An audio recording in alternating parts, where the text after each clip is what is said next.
Putin annexes parts of Ukraine, a Hong Kong flute player arrested for playing Glory to Hong Kong, and other crazy stories from the Hong Kong lockdown.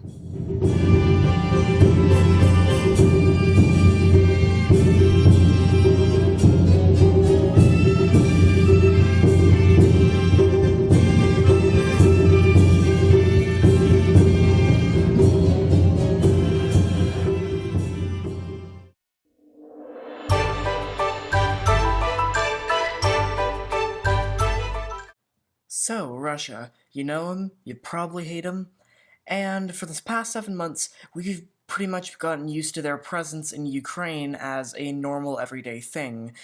In February, it was a big deal to talk about, but now it's mainly faded out of interest. However, it seems like the war is taking a new turn in which Ukraine has the momentum, so I feel like the interest in the war could pick up. Anyways, Putin has announced that he has annexed 4 regions of Ukraine: Luhansk, Donetsk, Zaporizhia, and Kherson. Now, he has control of only Luhansk, and actually, if you look at a map, Donetsk has not that much territory controlled by Russia, and a pretty substantial Ukrainian territory.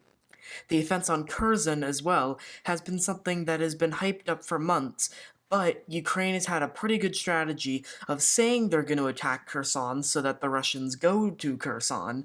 Then they begin to strike at another area where the Russians have lost all their troops because they moved them. It resulted in them getting territory in 3 days, which Russia took a month to get. So this seems like it may be a new part of the war.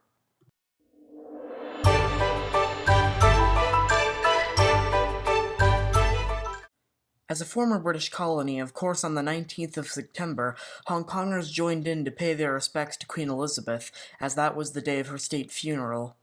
However, as that happened, one man began playing songs in the harmonica. This included songs such as the British national anthem, God Save the Queen, but I guess now it's God Save the King. I don't know which one it was meant to be. Anyways, of course, this was all fine and dandy, and no one really had a problem with it until he began playing Glory to Hong Kong. The song was used heavily during the 2019 protests and is now a symbol of Hong Kong democracy and Hong Kong defiance against the CCP. As a result, it's mostly never sung in public. However, when he did begin singing this, someone in the crowd must have been a snitch, or there must have just been police officers nearby, because quickly a van came by to pick him up, and he is currently in custody. It's very likely he'll go to jail, and he has been charged with the sedition law. Now, I have no idea what the sedition law is, and it would take too long to explain, but it's basically a law that's kind of like the national security law, but a British colonial version. Yes, it was passed during the days of the British colonial era.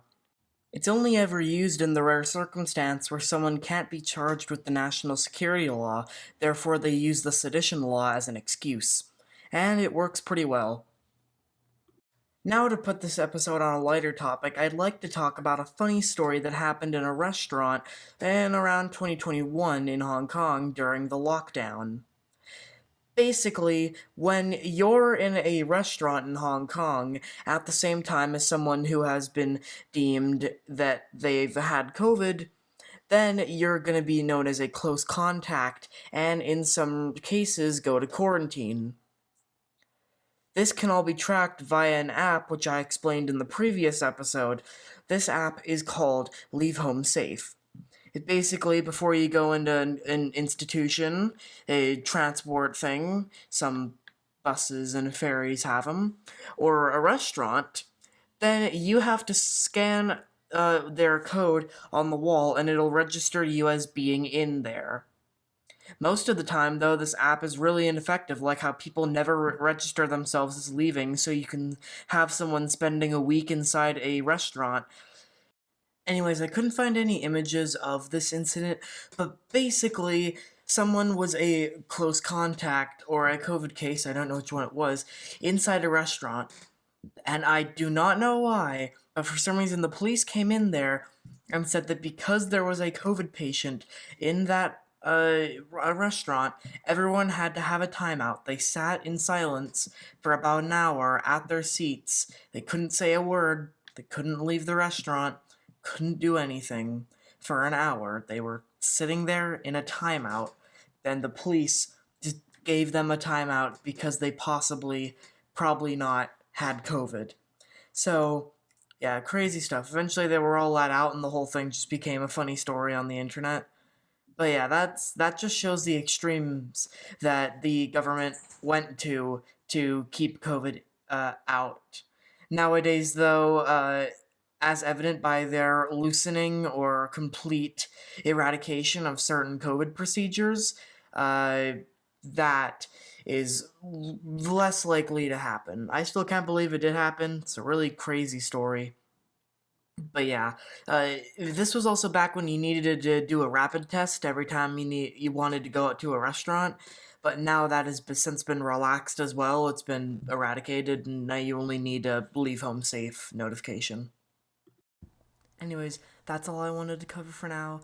Hopefully next time I do one of these videos, we have some sort of news story like a big Ukrainian counteroffensive or another restriction being lifted in Hong Kong, and I really hope it's the latter. Well, both of them are pretty good though.